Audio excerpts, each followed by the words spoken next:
Welcome everyone. हाँ जी, आज हम जो है सेकंड सेमेस्टर की अपनी पढ़ाई शुरू कर रहे हैं।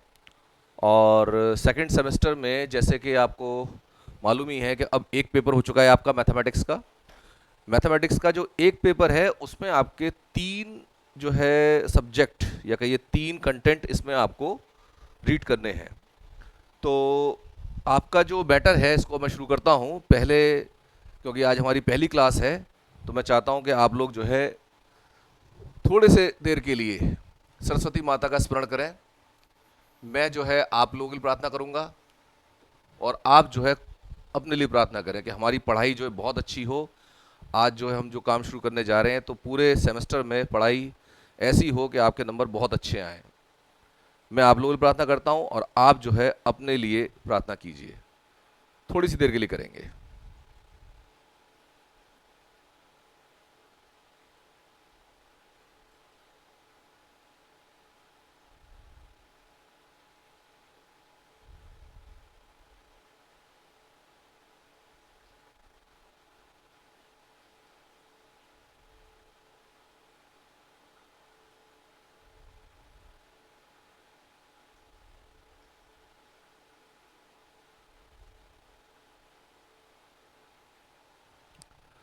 ठीक है जी, आ जाइए इसमें। तो देखिए आपका जो सेकंड सेमेस्टर है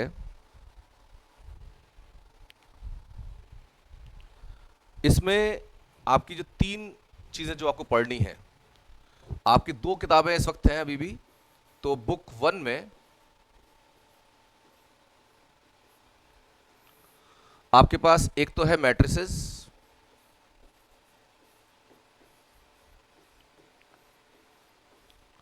और दूसरी है डिफरेंशियल इक्वेशंस।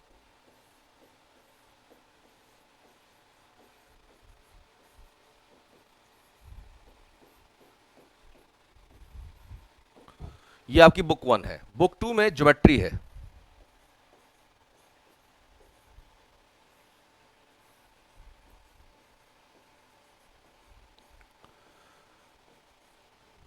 मैट्रिसेस में आपके 4 चैप्टर हैं और डिफरेंशियल इक्वेशंस में 7 चैप्टर हैं।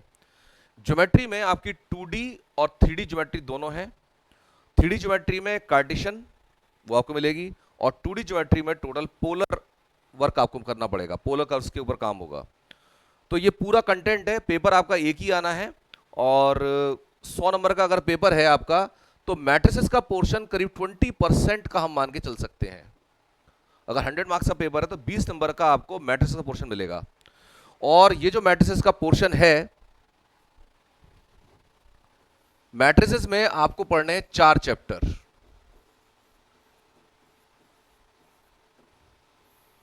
पहला चैप्टर जो है इसी नाम पर है, मैट्रिसेस।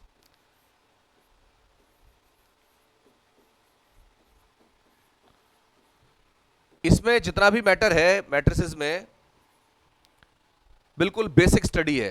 कुछ थ्योरम्स हैं, बेसिक स्टडी है, जितना नॉमेनक्लेचर है कि जो जो मैट्रिक्स किस तरह की आपको रीड करनी है पूरे बीएससी के दौरान, वो सब आपको इसमें मिलेंगी। दूसरा चैप्टर है आपका rank of a matrix.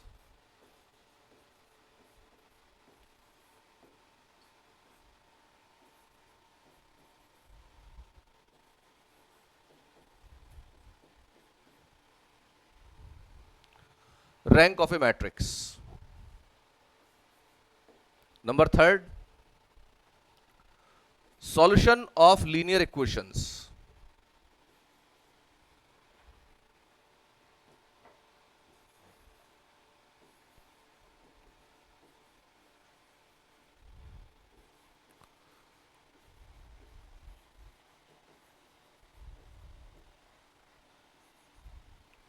Solution of linear equations. Number four, eigen values and eigen vectors.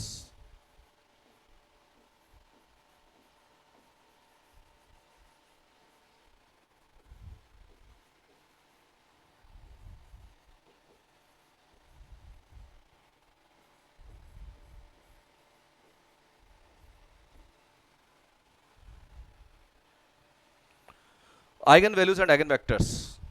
तो ये 4 चैप्टर पढ़ने हैं। आज हम इसमें शुरू करने जा रहे हैं रैंक ऑफ ए मैट्रिक्स और रैंक ऑफ ए मैट्रिक्स में से आप 5 मार्क्स का एक्सपेक्ट कर सकते हैं हर साल। कभी भी ऐसा नहीं होता कि इसमें से क्वेश्चन ना आए, एक क्वेश्चन हमेशा आपको रैंक ऑफ ए मैट्रिक्स से मिलेगा। तो ठीक है, अब मैं इस पर आ रहा हूं, रैंक ऑफ ए मैट्रिक्स पर। तो रैंक ऑफ ए मैट्रिक्स, पहले तो मैट्रिक्स की बात करें। मैट्रिक्स जो है एक रेक्टेंगुलर एरे है। एरे का मतलब अरेंजमेंट। अरेंजमेंट है ये कुछ क्वांटिटीज का, इसकी कोई वैल्यू नहीं होती, मैट्रिक्स की कोई वैल्यू नहीं होती। बहुत से लोग कहते हैं मैट्रिक्स की ये वैल्यू वो वैल्यू, मैट्रिक्स की कोई वैल्यू नहीं होती। हाँ, मैट्रिक्स से जब डिटरमिनेंट कंसीडर किया जाता है उसकी वैल्यू होती है। तो मैट्रिक्स की अगर बात करें,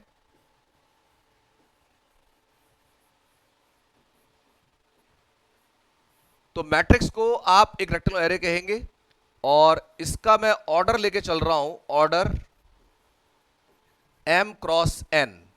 m क्रॉस n में m है नंबर ऑफ रोज और n है number of columns. Number of रोज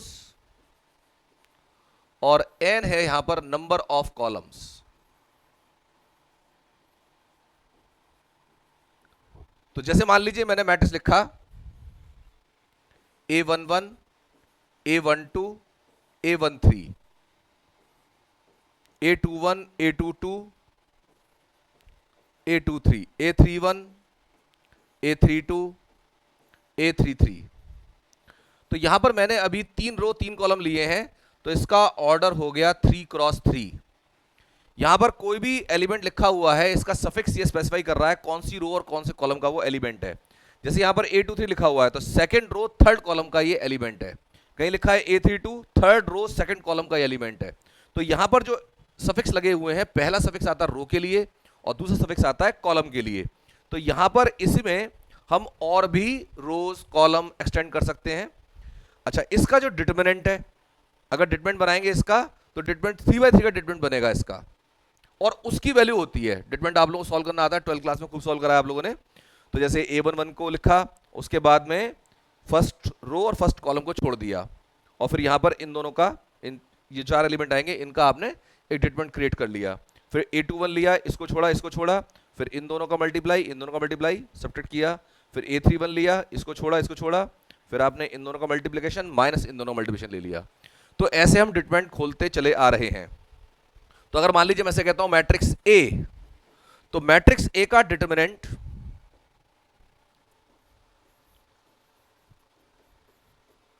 इसको हम इस फॉर्मेट में भी लिखते हैं, और ये value A11, A12, A13, A21, A22, A23, A31, A32, A33, इस फॉर्म में इसे लिखेंगे।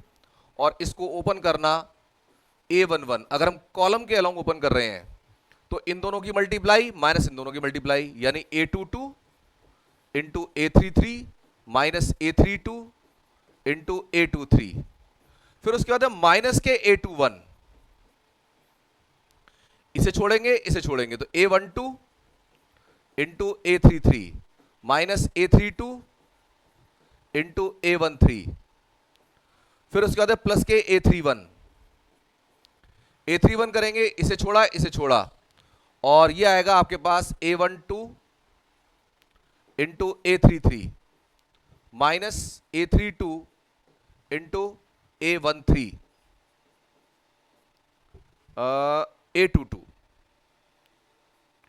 A22 into A13। यहां पर भी A12 और A23। तो इस तरह से इसे ओपन कर देंगे, इसकी वैल्यू निकाल सकते हैं। तो ऐसे हम डिटरमिनेंट निकालते हैं। अच्छा, डिटरमिनेंट को एक और वर्ड से यूज किया जाता है, माइनस। अगर हम किसी मैट्रिक्स के अंदर उसकी सब मैट्रिक्स लेते हैं और उसका डिटरमिनेंट सॉल्व करते हैं तो वो कहलाते हैं उनके माइनर्स। किसी मैट्रिक्स के माइनर्स का मतलब आप एक रो एक कॉलम को छोड़ दें तो जो बचा हुआ डिटरमिनेंट होगा उससे आप निकाल लें। उस डिटरमिनेंट की जो वैल्यू है वो उसके माइनर की वैल्यू कही जाती है। अब जैसे हम ये रैंक ऑफ मैट्रिक्स पढ़ रहे हैं, तो किसी भी मैट्रिक्स की अगर हम रैंक निकालना चाहते हैं तो पहली बात तो ये रैंक जो है कोई नेचुरल नंबर होता है जिसकी वैल्यू 1 से कम नहीं हो सकती। किसी भी मैट्रिक्स की रैंक 1 से कम नहीं हो सकती। इस पर अभी मैं थोड़ा संशोधन करूंगा अभी 2-3 मिनट के बाद। तो किसी भी मैट्रिक्स की रैंक एक नेचुरल नंबर है। नेचुरल नंबर यानी प्राकृतिक संख्याएं। प्राकृतिक संख्याएं 1, 2, 3, 4, 5, 6 ऐसे होती हैं। तो किसी भी मैट्रिक्स की रैंक 1 से कम नहीं होगी और कहां तक जा सकती है? जितने इसमें रोज या कॉलम है मैट्रिक्स में, उनमें भी जो छोटा वाला है उससे ज्यादा नहीं होगी। किसी भी मैट्रिक्स की रैंक, अगर आप मैट्रिक्स में देख रहे हैं कितने रोज और कितने कॉलम्स हैं, जैसे इसमें 3 रो 3 कॉलम है, तो 3 से ज्यादा इसकी रैंक कभी नहीं हो सकती। अच्छा, रैंक का मतलब क्या है?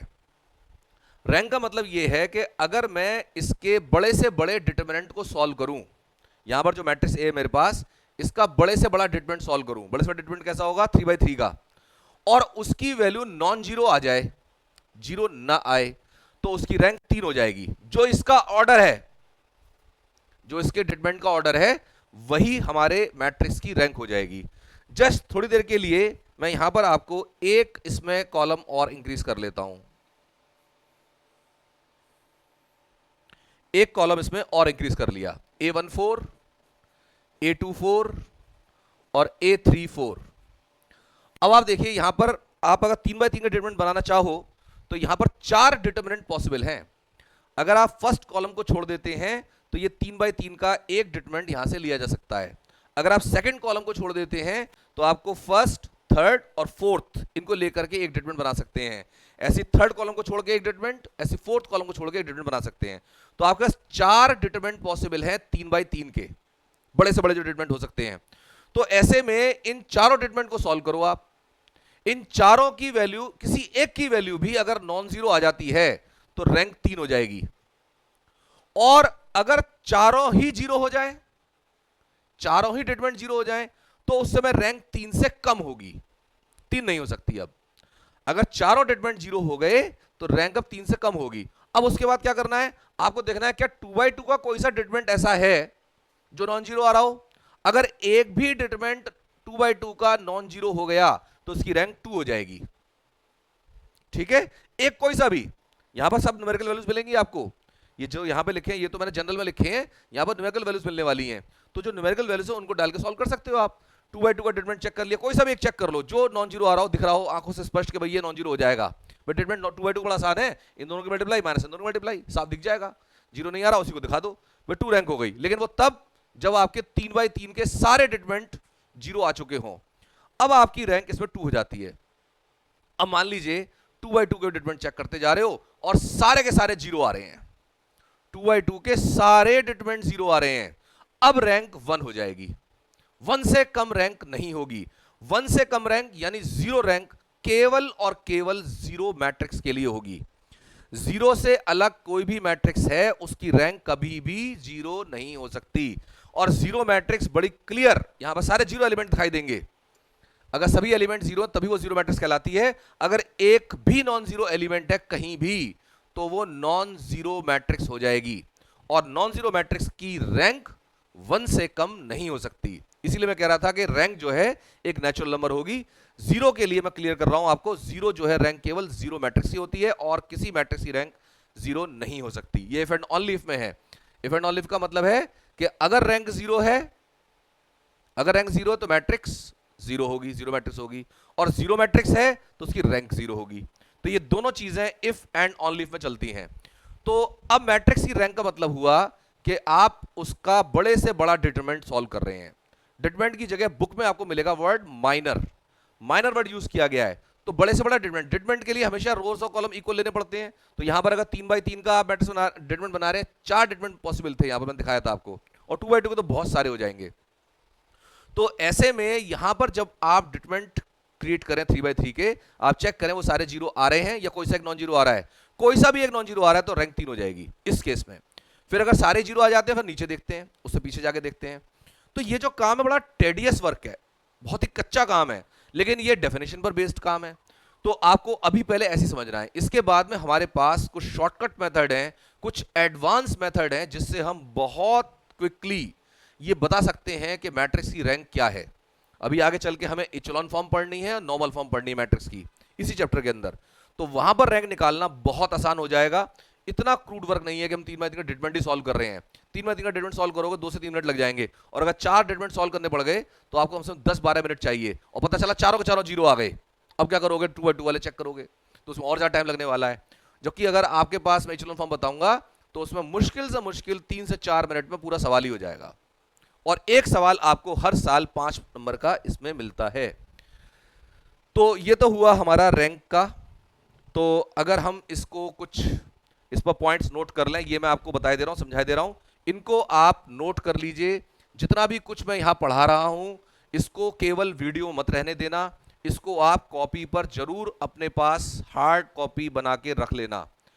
पढ़ने के लिए बहुत अच्छा है, देखने के लिए बहुत अच्छा है, लेकिन मैथमेटिक्स बिना पेन और कॉपी के नहीं चलता है। आपको हमेशा इस बात का ध्यान रखना चाहिए, बिना पेन के बिना कॉपी के आप ना बैठें। हाँ, एक बार लेक्चर देने के बाद आप डिटरमाइंड है कि आप इसका नोट्स बनाएंगे, तो फिर इसकी पीडीएफ आपको मिल जाएगी, उससे आप जो है इसको कवर कर लीजिए। लेकिन एक बार अपने हाथ से सारा काम कर लेना है। अब देखिए यहां पर रैंक ऑफ ए मैट्रिक्स में 4 पॉइंट मैंने कलेक्ट किए हैं और बहुत ये शानदार पॉइंट्स हैं, इनसे एकदम रैंक आपको क्लियर हो जाएगी डेफिनेशन वाइज। अगर हम रैंक किसी मैट्रिक्स की कह रहे हैं तो नेचुरल नंबर होगा, नेचुरल नंबर होगा 1 2 3 4।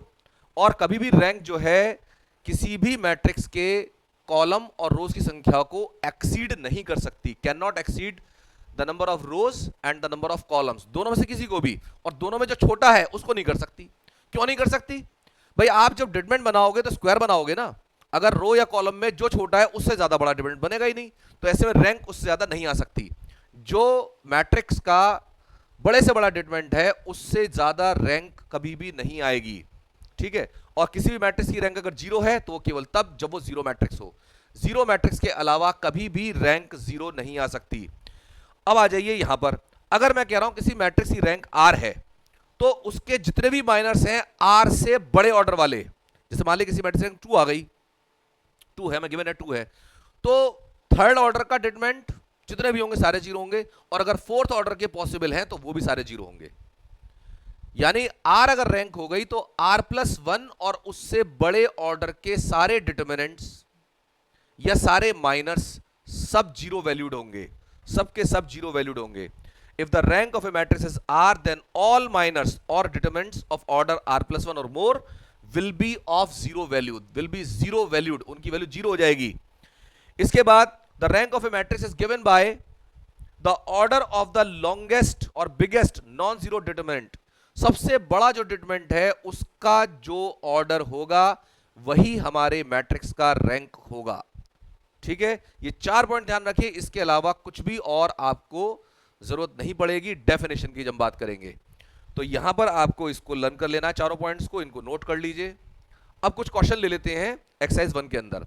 एक्सरसाइज 1 के अंदर जो सवाल हैं ये सारे सवाल ओरल हैं, छोटी मोटी कैलकुलेशन किसी में है, ये सवाल ओरल है। और इसमें से सवाल आएगा तो ऑब्जेक्टिव क्वेश्चन आएगा, और अकेला क्वेश्चन नहीं आएगा, 2-3 सवाल एक साथ ही पूछ लेगा, 2 पूछ लेगा, और एक एक नंबर से ज्यादा का इनका नहीं है मादा पूछने का, ये बिल्कुल ओरल क्वेश्चंस हैं। अब देखिए जैसे ये मान लीजिए मेरा मैट्रिक्स ए है, आप देख रहे हैं 1 0 0 0 0 1 0 0 0 0 1 0 0 0 0 1, ये यूनिट मैट्रिक्स है। इसे यूनिट मैट्रिक्स कह सकते हैं आप, इसे आइडेंटिटी मैट्रिक्स भी कह सकते हैं। यूनिट मैट्रिक्स और आइडेंटिटी मैट्रिक्स एक ही बात है, यूनिट मैट्रिक्स कहें या आइडेंटिटी मैट्रिक्स। और इसका अगर आप डिटरमिनेंट निकालते हैं, बड़ा वेल नोन डिटरमिनेंट होगा, उसकी वैल्यू 1 होगी।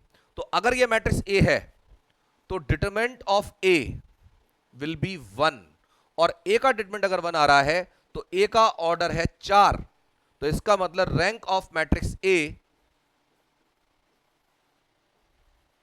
Is equal to order of determinant A, यानी कि 4, तो इसका रैंक 4 हो जाता है। तो मेरे ख्याल से समझ में आ रहा होगा आप लोगों को, यहां पर इसका रैंक 4 हो गया। इसमें कुछ नहीं करना, ये ओरल क्वेश्चन है, इतना ही लिखना है। इसको लेट करो, लेट मैट्रिक्स इज दिस, और ये जो यूनिट मैट्रिक्स है इसलिए इसकी रैंक हो गई 4। इसका जो मैट्रिक डिटरमिनेंट है उसका मान हो जाएगा 1 और वो नॉन जीरो होगा। इसका मतलब ये, इसको यहां पे ये भी लिख दो नॉन जीरो, नॉन जीरो भी लिख देना चाहिए, तो इसकी रैंक 4 हो जाएगी। नेक्स्ट 1 1 1 1 1 1 1 1 1 1 1 1, सारे ही 1 है।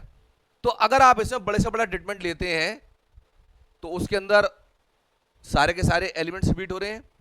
डिटरमिनेंट की एक छोटी सी प्रॉपर्टी आपको पता होनी चाहिए कि किसी भी डिटरमिनेंट में अगर 2 रो या 2 कॉलम इक्वल हो जाएं, सेम हो जाएं, तो उस डिटरमिनेंट की वैल्यू जीरो हो जाती है।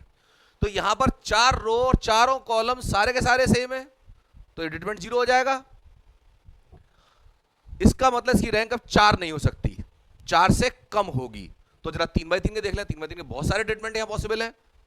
तो 3x3 का डिटरमिनेंट बनाओ, कोई सा ही बनाओ, सब में सारे रो सारे कॉलम रिपीट हो रहे हैं, इसका मतलब इसकी रैंक 3 भी नहीं हो सकती, इसकी रैंक 2 भी नहीं हो सकती, क्योंकि 2 में भी यही हाल है। हाँ, इसकी रैंक 1 कोई छीन नहीं सकता, 1 जरूर रहेगी रैंक, क्योंकि जीरो रैंक तो केवल जीरो मैट्रिक्स ही होती है, और यहां पर जो हमारे पास मैट्रिक्स है इसकी रैंक 1 हो जाएगी।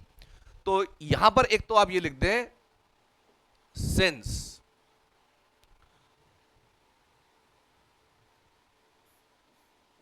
the rows and columns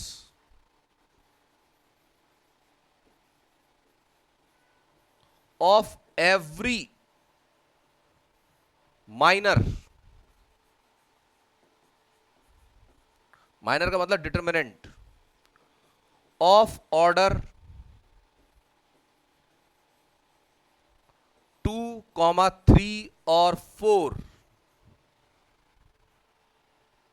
are repeated,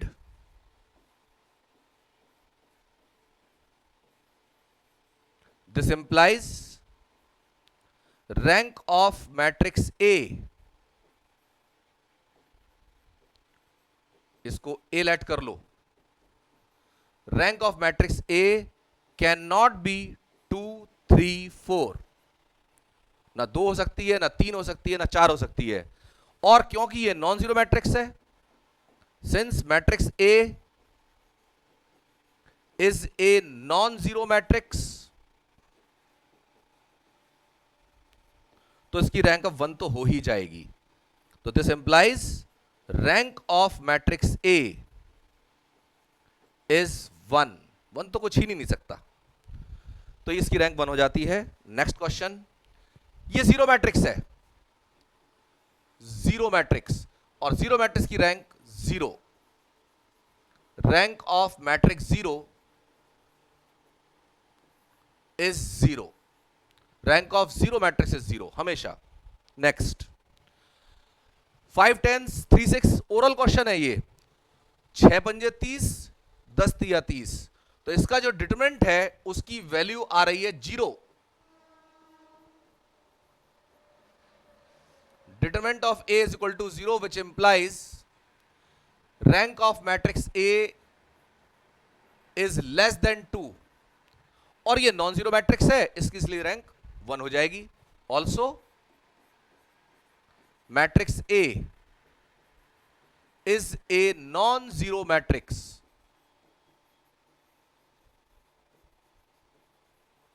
तो ये इंप्लाई करेगा कि जो रैंक है इसकी, rank of matrix A is 1, rank of matrix A will be 1। Next question देखिए, यहां पर 1 2 3 4 2 4 6 8 3 6 9 12, इसमें खास पैटर्न है अगर आप ध्यान दे रहे हो। सेकेंड रो में सारे एलिमेंट डबल हो गए हैं फर्स्ट रो के, थर्ड रो में सारे एलिमेंट ट्रिपल हो गए हैं फर्स्ट रो के। तो एक खास तरह का जो पैटर्न है, जब आप इसका डिटरमिनेंट बनाओगे, 3x3 के 4 डिटरमिनेंट बनेंगे इसमें, लेकिन उन सभी डिटरमिनेंट्स में आप देखोगे कि सेकंड रो और थर्ड रो में से अगर मैं 2 और 3 कॉमा लूं तो फर्स्ट रो के इक्विवेलेंट हो जाएगी, रिपीट हो जाएगी रो, और डिटरमिनेंट 0 हो जाएगा, और यही हाल हर एक में होगा। तो यहां पर जो आपके पास मैट्रिक्स A है, तो कंसिडर द डिटरमिनेंट, मान लीजिए मैंने यहां से लिया, फर्स्ट कॉलम को छोड़ देता हूं मैं, 2 3 4 4 6 8 6 9 12, इसमें से आपने नीचे से 2 निकाला, 3 निकाला, तो आपके पास ये 2 3 4 और 2 3 4 और 2 3 4, और ये 0 हो जाएगा, क्योंकि यहां पर 2 रो 3 रो तीनों रो रिपीट हो गई हैं, तो इसलिए इसकी वैल्यू 0 हो जाएगी। Similarly every other determinant of order 3 and order 2 will be 0. Similarly, every other minor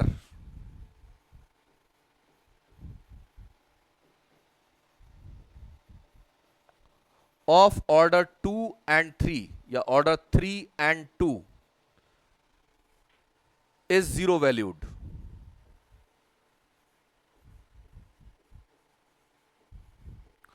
और ऐसे में जो आपका इसका रैंक है मैट्रिक्स का वो ए हो जाएगा। लिख देना also a is a non zero matrix.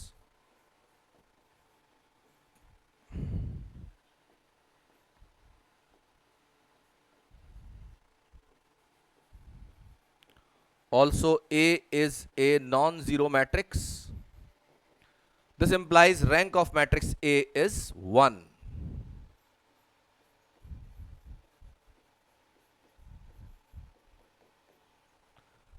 ये हो जाता है। नेक्स्ट आ जाइए इसमें, ये भी 3/4 की मैट्रिक्स है, तो इसमें भी आप एक डिटरमिनेंट सॉल्व कर लो। ये वाला ये नॉन जीरो आ जाएगा। नॉन जीरो आते ही आप कह देंगे कि ये जो है इसकी रैंक भी 3 हो जाएगी। ये कर लेना आप लोग, यहां पर इस वाले डिटरमिनेंट सॉल्व कर दो और आपका ये नॉन जीरो आ जाएगी वैल्यू, रैंक 3 हो जाएगी। इसके बाद में इसमें देखिए यहां पर आप ये वाला डिटरमिनेंट दिखा दो 2/2 का, 5 दूनी 10 -12 -2 नॉन जीरो, इसकी रैंक 2 हो जाएगी। ये सब लोग कर लेंगे आप। इसके बाद में क्वेश्चन नंबर 2 थ्योरेटिकल क्वेश्चन है, कुछ कुछ ऐसा लगता है थ्योरम है देखने में। कह रहे show that the rank of a matrix is greater than और equal to the rank of every sub matrix thereof, के किसी भी मैट्रिक्स की रैंक अपने सब मैट्रिक्स से हमेशा ज्यादा रहेगी या बराबर रह सकती है। तो बड़ा सिंपल सा है और ये कंसेप्ट है एक्चुअली। अगर आप बड़े मैट्रिक्स की बात कर रहे हैं, उसमें से कोई छोटा मैट्रिक्स निकाल रहे हो, तो उसकी रैंक कैसे ज्यादा हो सकती है, ठीक है ना, उसकी रैंक को कभी भी एक्सीड नहीं कर पाएगी। तो खैर यहां पर हम इसको प्रूव करेंगे। तो इसके लिए हमने क्या किया, मैट्रिक्स एक हमने लेट करी जिसकी रैंक आर है, let A be any matrix with rank R. तो अगर ए की रैंक आर है, मैंने शुरू में ही आपको लिखवाया था कि किसी मैट्रिक्स की रैंक अगर आर है तो आर से बड़े ऑर्डर यानी r+1 और मोर, उस ऑर्डर के सारे माइनर्स या डिटरमिनेंट्स जीरो वैल्यूड होंगे। All minors of A of order r+1 और मोर आर जीरो वैल्यूड, ये जीरो वैल्यूड होंगे, ठीक है जी। तो इसके बाद में आप एक सब मैट्रिक्स ले लो। Every sub matrix of A is obtained on removing at least 1 रो और 1 कॉलम। कम से कम एक रो एक कॉलम को तो आप डिलीट करोगे, तभी जाकर के ये रो आप जो है यहां पर इसको सब मैट्रिक्स बना पाएंगे। सब मैट्रिक्स में कम से कम एक रो एक कॉलम आपको हटाना पड़ेगा, ठीक है। तो जो भी माइनर आप लेंगे सब मैट्रिक्स का, वो माइनर इसका भी होगा मैट्रिक्स ए का, भाई उसी में से तो निकला है। जो आपकी सब मैट्रिक्स है मैट्रिक्स ए से निकली है, तो मैट्रिक्स ए के अंदर जितना भी कुछ है उसी में से निकल करके आएगा सब मैट्रिक्स में। तो सब मैट्रिक्स का कोई भी माइनर हमेशा ए का माइनर है। अगर वो ए का माइनर है तो ऐसा कोई भी माइनर जिसका ऑर्डर r+1 या ज्यादा होगा वो जीरो वैल्यूड होगा। कोई भी माइनर जिसका ऑर्डर r+1 या ज्यादा होगा वो जीरो वैल्यूड होगा। तो ऐसे में रैंक जो है आपके मैट्रिक्स की वो r को एक्सीड नहीं कर सकती। The matrix the rank of any सब matrix will not exceed r। ऐसी कोई मैट्रिक्स उसका ऑर्डर जो है r को एक्सीड नहीं कर सकता। इसका मतलब rank of matrix A cannot exceed is greater than equal to rank of matrix A is greater than equal to rank of any सब मैट्रिक्स देयरऑफ। देयरऑफ का मतलब वहां कहीं। तो किसी भी सब मैट्रिक्स की रैंक अपनी मैट्रिक्स की रैंक को एक्सीड नहीं कर सकती। Hence proved. Next is again a theoretical question. इसमें कह रहे हैं show that the rank of a matrix does not alter on affixing any number of additional rows और कॉलम्स ऑफ जीरोज। यानी किसी भी मैट्रिक्स में उसकी रैंक आपके पास है और उसमें आपने कुछ कॉलम और रोज डाले, लेकिन शर्त यह है कि जो रो और कॉलम आप उसमें जोड़ रहे हैं, एफिक्स का मतलब जोड़ना, उसमें कुछ कॉलम और कुछ रो आप जोड़ रहे हैं, तो उन रो और कॉलम में जीरो एंट्रीज ही होनी चाहिए। यानी वो सारे कॉलम्स और सारी रोज उसमें एंट्रीज केवल और केवल जीरो ही लेनी है। तो ऐसा करने पर जो नया मैट्रिक्स बनेगा उसकी रैंक पर कोई प्रभाव नहीं पड़ेगा, उसकी रैंक वही रहेगी, ठीक है। उसकी रैंक ऑल्टर नहीं होगी, ऑल्टर मतलब बदलना, बदलेगी नहीं, ठीक है। तो हमने एक मैट्रिक्स ले ली रैंक आर की। अगर उसकी आर रैंक है तो ऐसे में r+1 या उससे ज्यादा ऑर्डर का कोई भी माइनर लेंगे तो वो जीरो वैल्यूड होगा।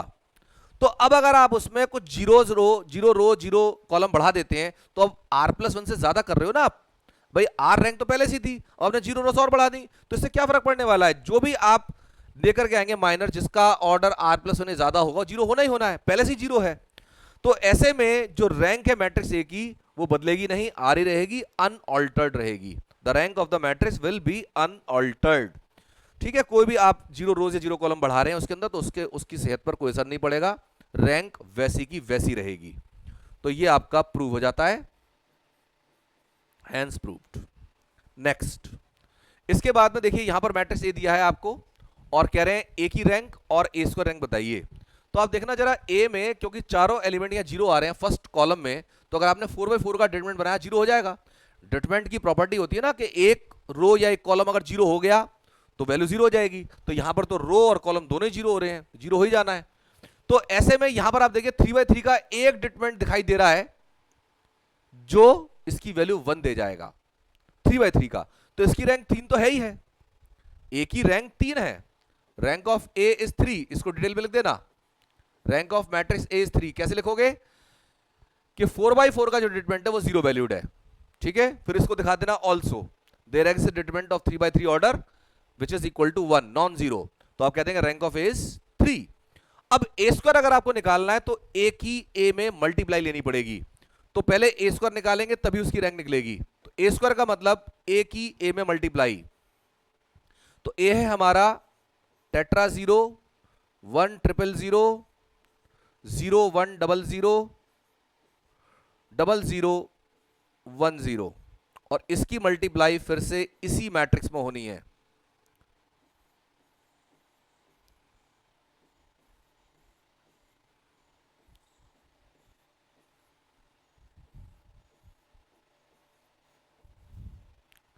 यहां पर इसको निकालना है हमें, और इसको निकालने के लिए फर्स्ट रो फर्स्ट कॉलम देखिए 4x4 की मैट्रिक्स ही आएगी इसमें प्रोडक्ट में। तो इसकी मल्टीप्लाई इसमें तो जीरो, इसकी मल्टीप्लाई इसमें तो जीरो, इसकी मल्टीप्लाई इसमें 1 आ जाएगा, ये भी सेकंड पोजीशन, ये भी सेकंड पोजीशन।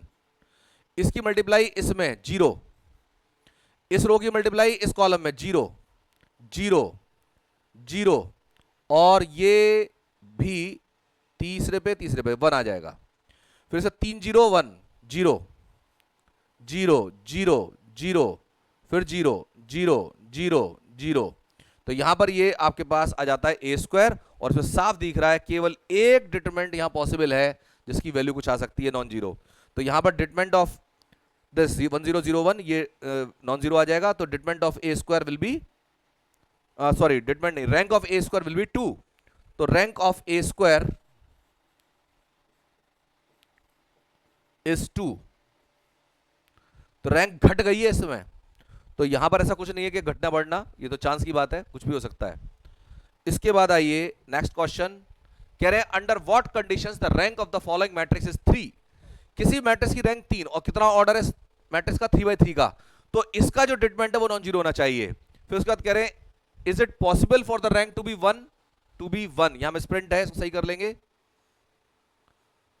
क्या रैंक 1 हो सकती है, और कह रहे हैं वाई।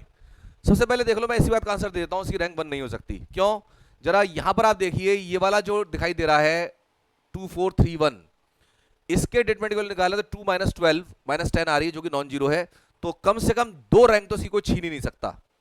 रैंक इसकी 1 कभी नहीं हो सकती, 2 से कम नहीं हो सकती, और रैंक 3 कब है जरा उसको देख लेते हैं। तो द रैंक ऑफ मैट्रिक्स ए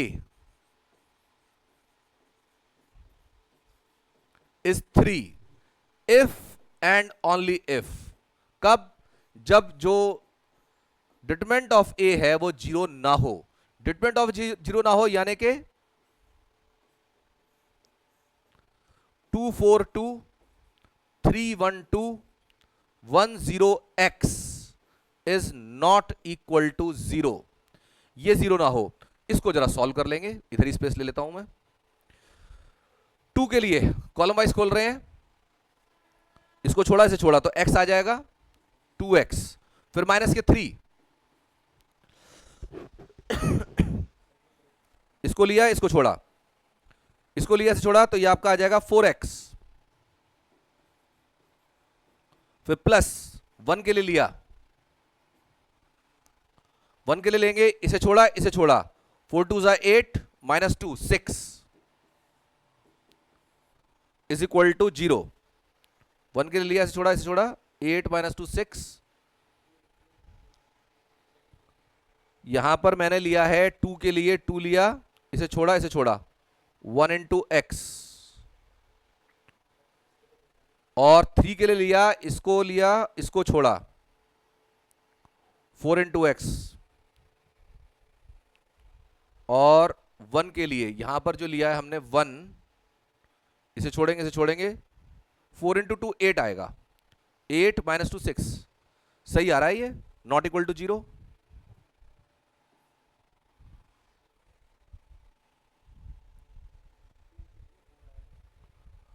अच्छा ये एक देखना, ये मिसप्रिंट हो गया, ये 4, यहां 4 लेना चाहिए था, ये वैल्यू 4 है, जरा ठीक कर लें इसे। तो जो हमने लिया है 2 वाले के लिए, तो इसको छोड़ना है, इसे छोड़ना है, 1 इंटू एक्स तो एक्स हो गया, 3 वाले के लिए इसे छोड़ा तो ये 4x आ गया, और इसके लिए लिया 1 के लिए, तो इसे छोड़ा 4 चौक 16 माइनस 2, 16 माइनस 2 हो गया 14।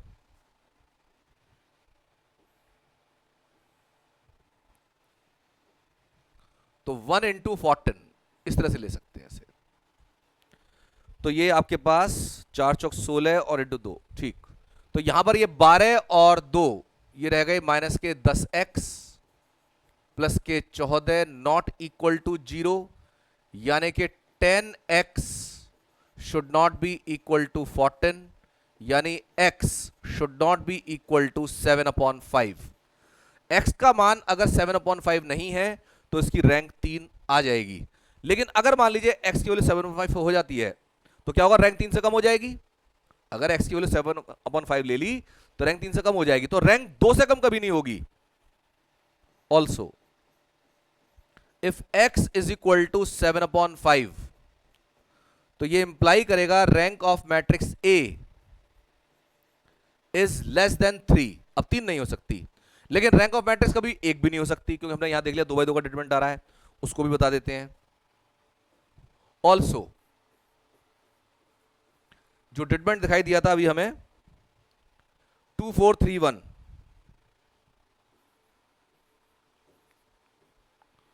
तो 2 और माइनस के 12 माइनस के 10 नॉट इक्वल टू 0, यानी एक डिटरमिनेंट हमारे पास ऐसा है जो 2 by 2 का और जिसकी वैल्यू नॉन जीरो आ रही है।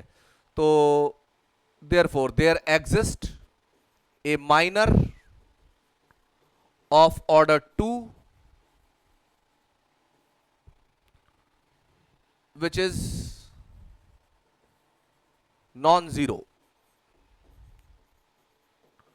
तो ये इंप्लाई करेगा rank of matrix A is 2, matrix A की रैंक 2 हो जाएगी। अब तो ये क्वेश्चन यहां पर खत्म हो जाता है।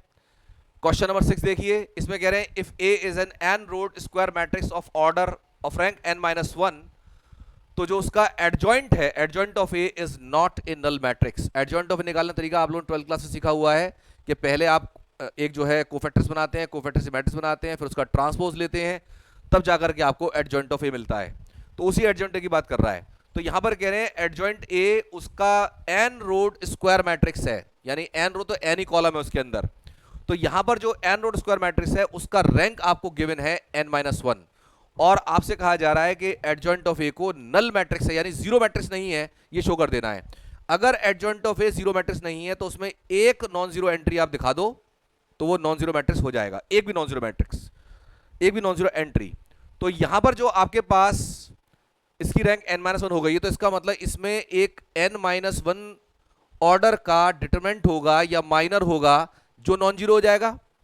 At least one n-1 rowed minor, road इसलिए कह रहे हैं कि मतलब ऊपर रोड लिखा हो, वरना यहां पर इसका जो ऑर्डर है वो n-1 है।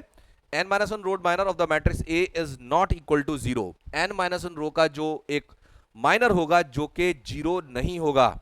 और जब आप एडजॉइंट बनाते हैं तो कोफैक्टर बनाते हैं, तो कोफैक्टर लेकर के जब आप बनाएंगे किसी भी n-1 रोड माइनर के लिए, तो उसमें एक एलिमेंट ऐसा जरूर आएगा जो नॉन जीरो हो जाएगा, एक एलिमेंट ऐसा जरूर आएगा कोफैक्टर में जो नॉन जीरो हो जाएगा। तो n-1 रोड माइनर जो निकाल रहे हैं आप, उसका जो मैग्नीट्यूड है और कोफैक्टर वो सेम आते हैं, एक में जरूर आएगा सेम। तो ऐसे में एक नॉन जीरो वैल्यू जरूर आ जाएगी, और जैसी एक नॉन जीरो वैल्यू आई आप कह दीजिए जो आपका एडजॉइंट ऑफ ए है वो एक नॉन जीरो मैट्रिक्स है। तो यही यहां पर प्रूव करना था और ये आ गया है। तो ये एक्सरसाइज नंबर 1 आपकी कंप्लीट हो जाती है। और इसके बाद में कल हम इसमें लेंगे इचेलॉन फॉर्म। इचेलॉन फॉर्म और नॉर्मल फॉर्म दोनों बता दूंगा कल मैं। और वहां से आप देखेंगे कितना भी एडवांस क्वेश्चन क्यों ना हो, 4x4 की मैट्रिक्स हो, 5x5 की मैट्रिक्स हो, तो भी आप उसको कुछ क्षणों में ही उसका रैंक निकाल के बता सकते हैं। और क्वेश्चन जो आपका मेन है वो उसी में से आना है। ये डेफिनेशन से हम सारा काम कर रहे थे। इसमें जो थ्योरेटिकल क्वेश्चन है ये रेयरली कभी आते हैं, लेकिन आप तैयार जरूर कर लीजिए अपनी नॉलेज के लिए। और आगे अगर सवाल आ भी जाए तो आप उसके लिए तैयार रहेंगे। कुछ ज्यादा मुश्किल चीज है नहीं, इसको आप कर लें। कल इसमें मैं आपको इचेलॉन फॉर्म बताऊंगा, इचेलॉन फॉर्म नॉर्मल फॉर्म दोनों करेंगे। और कल ये चैप्टर ठिकाने लगना शुरू हो जाएगा। केवल एक छोटा सा काम इनवर्स निकालने का और रह जाएगा, उसे भी खत्म कर लेंगे। Okay, good day everyone.